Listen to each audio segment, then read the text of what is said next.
All right, we're going to go ahead and get started. Today's training will not take very long. I've got a handout here you guys can go over. Just FYI, for anybody that's watching this video, the handout is on the wiki page, and the wiki page is called Complaints, and it's Procedures for Handling Receipt of Complaint through Problem Resolution Center. So let me give you a little background on the purpose of this site, because I don't want anybody confused on what the purpose of this site is. We needed a stopgap measure between when we give a resolution to a customer and the BBB. We needed a process in between there, because things were going to the BBB that just should not necessarily go to the BBB. So if you read this whole page in the wiki, it explains that companies now are putting in basically a complaint management system, a CMS system. And what that is it's basically a funnel for anybody that's having a complaint within their company, for customers that are having a complaint within their company. That said, this is not for employees to fill out. Okay? This is also not for employees to fill out for customers. The purpose of this is a stopgap measure. If they're actually truly having a problem, they're going to seek out and find this on our website. There are buttons that will appear before the end of the month on our websites that say complaint with a question mark. And it's not hidden on our websites, any of them. It all then funnels into this page. So we're also trying to make sure that we give them one last opportunity for leaving us a bad review. We're giving them an opportunity to seek something online. Now, will that prevent 100% of things going to the BBB? No. Will it prevent 100% of negatives? No. But at least it gives us an option and a procedure in place, because before we really didn't have a procedure anywhere on how to handle escalated problems. We just let it go to the BBB, and we just let it go to a bad review. This helps diffuse the situation. It does help diffuse the situation. So if like here at the hotel, if a customer's having a complaint and we, because you've already dealt with the problem, but let's say they don't find that acceptable. That's where you say, well, what you can do is you can go to this website and my boss's reviews of the situation. Does that make sense? You still handle the situation just like what you normally would carry, but if they find it not acceptable, it's kind of like that stopgap. I mean, 90% of the time, the situations that you give them calms them down. But as you know, there's some times where that's not the case, and they want to escalate it further. Does that make sense to you, Eric? Because you're handling a lot, you handle a lot of customer issues and. Oh yes. Okay. A lot of them. Okay. So you're not going to be filling this out for the customer, and it's only if they have a problem that you can send them to this site. Okay.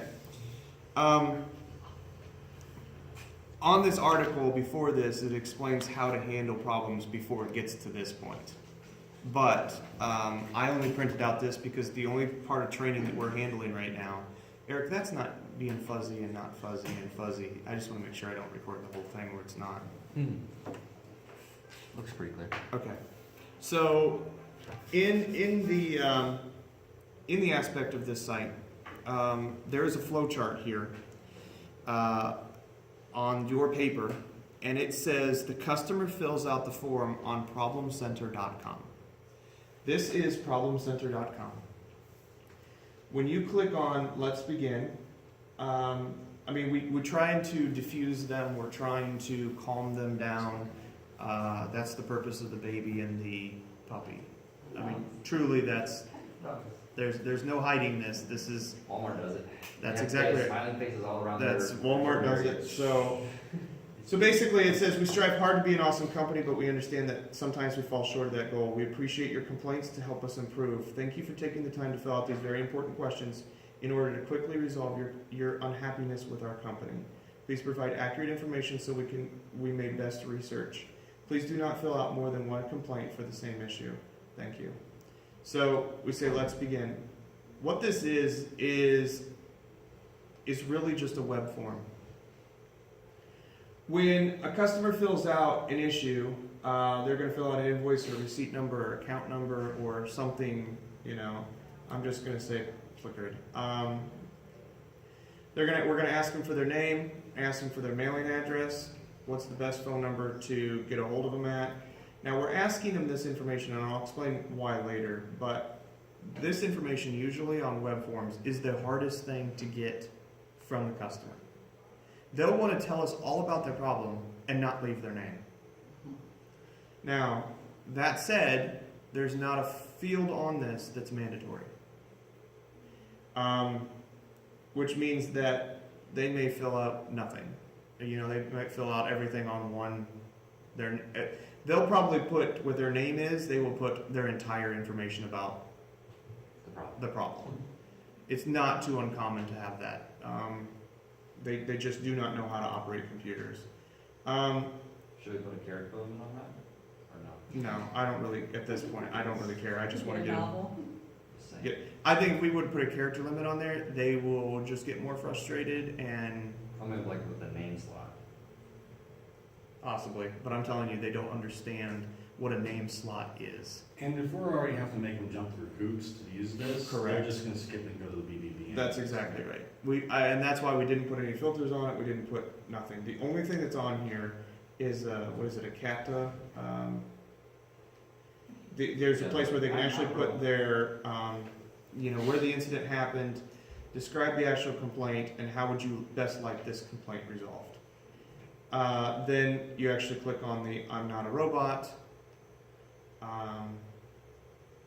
It verifies that I'm not a robot, and hit submit.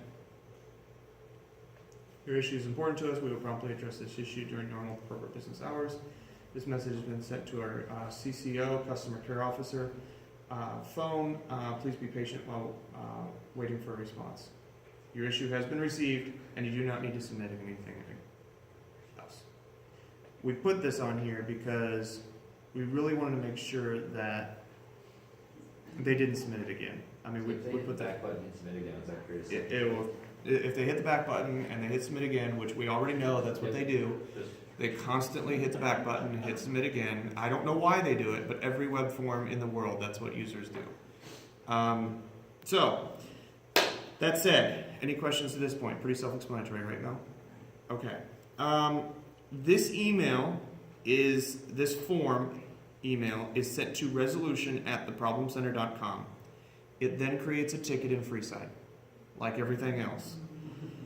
Melanie, who's the CCO, which is nice. Give me Right? my gun. I know. My badge. She then prints the 12-minute meeting agenda. I'll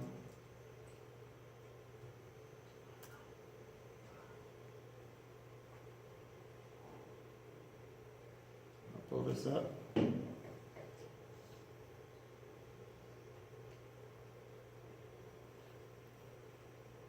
Okay, this form is something that's actually hard printed. It's not to be filled out by, electronic means. It's just to print out and fill out.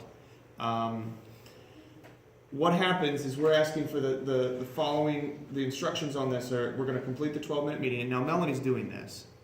She's the one that's actually performing this. But the reason why it's important is so you understand what information we're collecting from this incident. We want to keep the meeting limited to 12 minutes. There's no reason on this earth for the information that we're capturing for it to go over 12 minutes. It specifically says that if a process or procedure needs to be created, that we discuss it at the meeting on Monday. We don't discuss it in the purpose of this, because what the customer is waiting for is a response.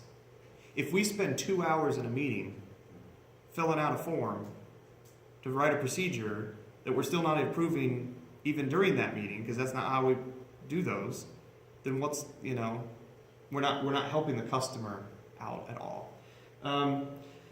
So it says, Complete the 12-minute meeting while carefully watching the clock. This form should be handwritten and not pre-filled out. Under no circumstances should this meeting last longer. If a potential large decision is to be made, then the meeting should be taken to the manager for upper management to make a decision. All data after meeting is to be input into the complaint back office online form, then scanned to the customer's account.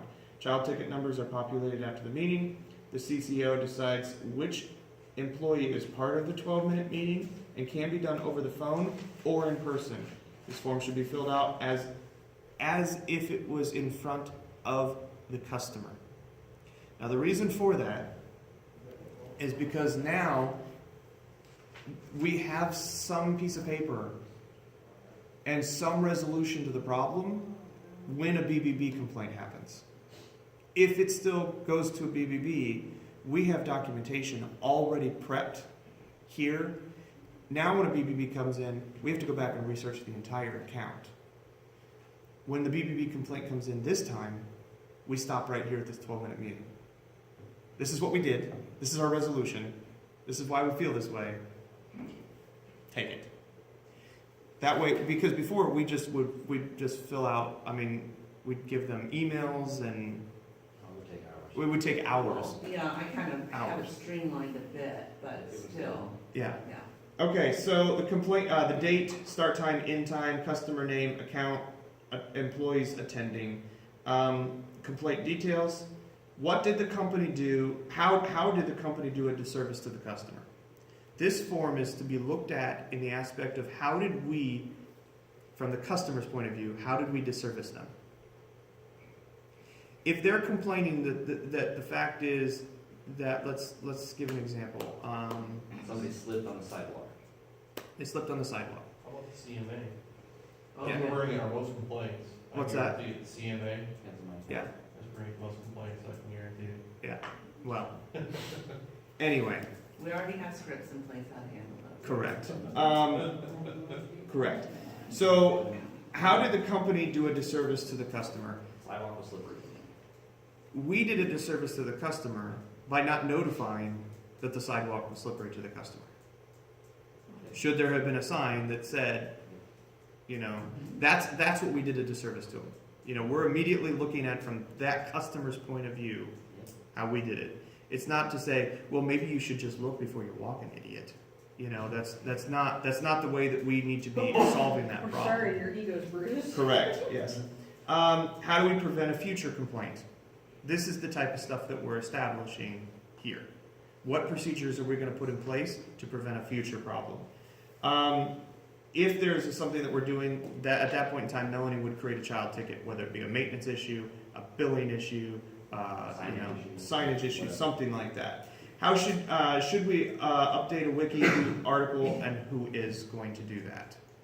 That's where there would be a ticket number. What are we going to mail the customer as a thank you gift for their complaint? Now you're like, why would we waste our time sending them a thank you letter for giving us a complaint?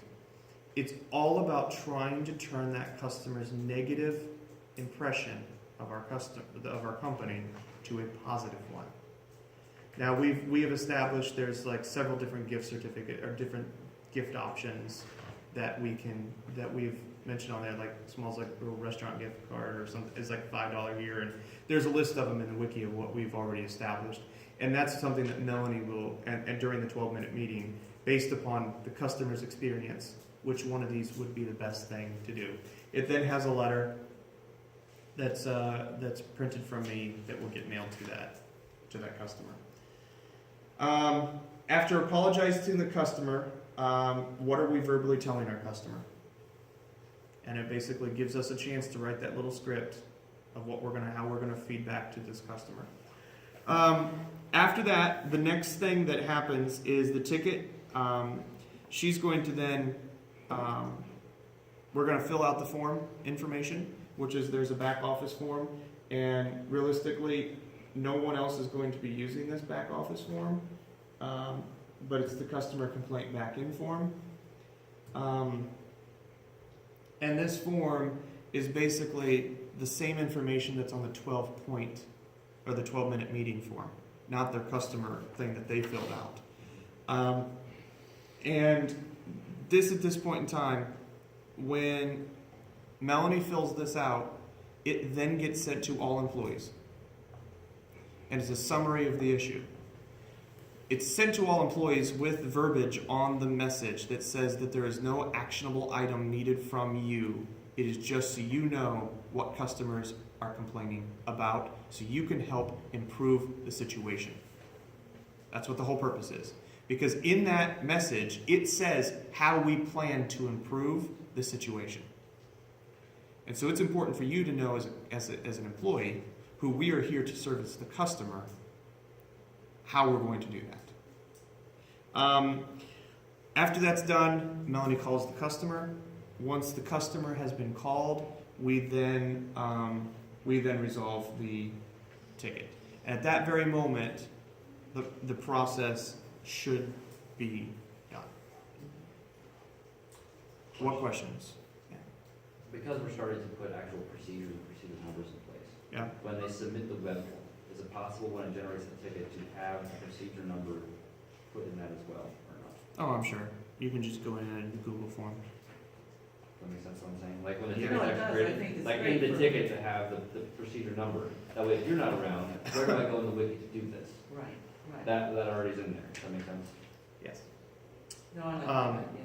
Yeah, that basically means that what would have to happen is you just have to ask web design to update that problem center, the web form for the problem center. Let's get- You would just have to do that. For And- Right, but, no, I'm saying Yeah. that we wanna be able to. But yes, put a that's procedure number. exactly right. We would have to have a procedure number Yeah. there. Yeah.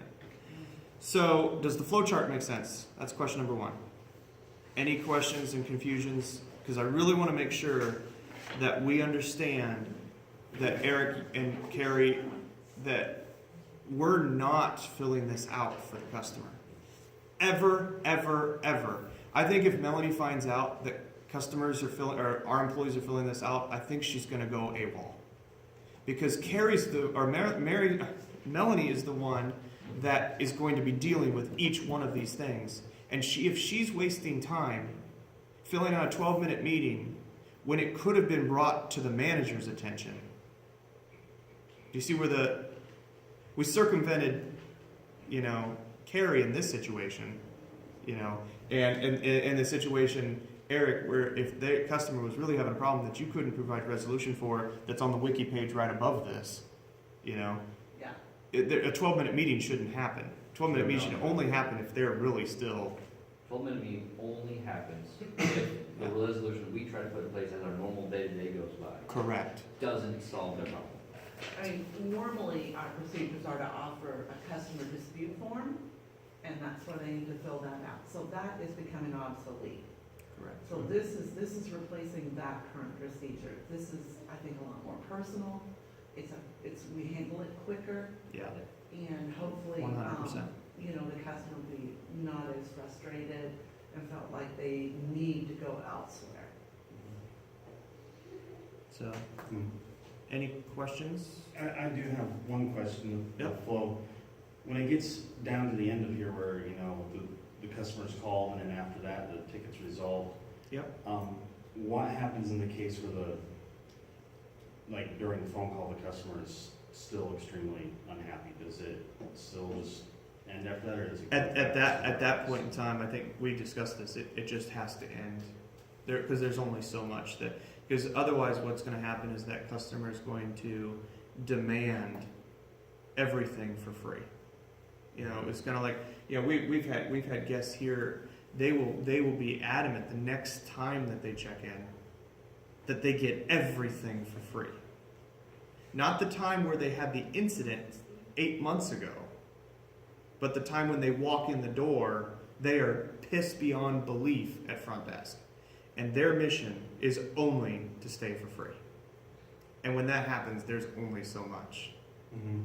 that we can do for them. And Carrie knows how to deal with those situations. That makes sense. I was just wondering if Is it. that where the No, whole- is that where the whole- my goal is going to be to try to prevent that. Mhm. You know what I mean? Yeah. And try to come to some sort of compromise rather than giving away the whole ship, you know? Right, and that's why we're already giving them a gift. Well, we're already giving you something. How much more, you know? Oh, they'll pay. We Yeah. also, we have plenty of business rules to, if you're talking with a customer on the phone and you can't resolve the issue with one of our business rules, Right. there's no pleasing the customer again. That's true. So that's when you send them here. Yeah. Because I mean, how many times, you call me down the front desk to help with a customer, and as soon as I show up, the demeanor changes. It does, it's just someone else Yeah. coming in, you know, he was with Vincent, here, let me get Yep. the person who, you know what I mean? As long as they feel like they're being listened to and We're addressing their issue. That's exactly right. I mean, what matters is Melanie knows this, that these complaint issues are very high priority. It's not something that we can just sit upon. So, That's literally what, when, as soon as that ticket gets generated and she gets admin on it, she immediately prints this out and goes to wherever she needs to be. Like, she will come Yeah. visit you at your desk or wherever you are. She'll call you and say, look, can I come talk to you for 10 minutes right now? You know, we need to fix this. I'm not trying to like throw a red flag in it or be a downer, but with a hotel and telecommunications, they're so completely different. But their complaints are, in is the this complaints just- is the same. handling, yeah, it's the same. It really is the Is it? same. Between Eric and I It's the now, same. we probably handle 99%, and After I bought this. of people yelling at us on a daily basis, and I just say, stop yelling, Yeah. let's figure this out, and they stop yelling. Okay. And I can see where I just wonder. where your complaint is. It's like, well, I just- how, yeah. But a lot of, you'd be surprised how many times people complain after they've left. And the thing is that I So- cannot, I can't be an expert in all things, and that's why I come to the experts in that area. Yeah. So if it's to do with the hotel, it would be Carrie. And, Carrie's the one that has to, right, you know, I did have a question. yeah, Collections. uh-huh, I'm sure we're gonna get maybe some complaints about harassment because they're being called almost every day to collect money. That's part of the I question. mean, yeah, because I had one guy, one ticket got sent up to me, I think it was yesterday or the day before. And I tried to explain to him, you know, 'cause he said we took a payment out early and it didn't happen, because I looked at the payment history, tried to tell him and he wouldn't listen or anything like that. He's like, well, I'm not paying you no money, hung up on me. That was that. so what'd you do with that? It's still in the collection, it's still open in the collection. Call them again today. yep. Ticket. That's exactly what you do. You turn around and you call him every single So, I day. mean, you know, it's like, You're not calling him multiple times a day, you're just calling him every single you know, day. Fred won't be taking money out of my account, blah, blah, blah, you know how it goes. The squeaky wheel will get fixed. Undoubtedly, the squeaky wheel, and if we're not a squeaky wheel, we'll never get attention. Right. Because the people that owe money, they owe money. Then they don't just don't want us. No. No. it's, Now, as Melanie knows, this is a priority zero issue. And what a priority zero issue means, in case you don't know the internal levels, priority zero means mandatory overtime project must be completed ASAP within 24 hours. And that's for anybody that Melanie brings into the situation. Now, once again, it's 12 minutes. We're not talking about a lot of time here. And that's why it's just expressing the priority level, because when a customer calls in or submits this complaint at Monday at 12 p.m., by 12:10, Melanie should already be in the midst of her meeting. Does that make sense? As long as she's not paying another customer. Well, if she's in another, then We got more problems than we know if that. yeah, if that happens, yeah. So, This should not happen a lot. no, it really These are shouldn't. only escalated Yeah. issues. So I will send out an email explaining the customer complaint system, that it is going to go into effect basically at the moment that that's going in. I know Sam is going to get the buttons put on there probably within the next couple of days on our website, but the actual website it's live. So. Again, very rare situation, but let's be prepared for it. Uh-huh. What about the guy that spends the time and cuts up the 24-pack cardboard box, sends it into an envelope, and mails it to us? The guy that's willing to spend that much time that would hit the complaint button over and over and over and over and over and over and over and do that for the next 5 hours.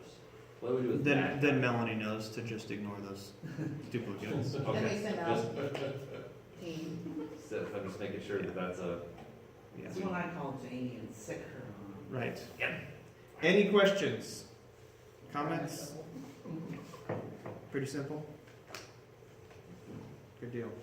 Well, I will, we'll get this video on this page, and the only other thing that we're going to talk about, it's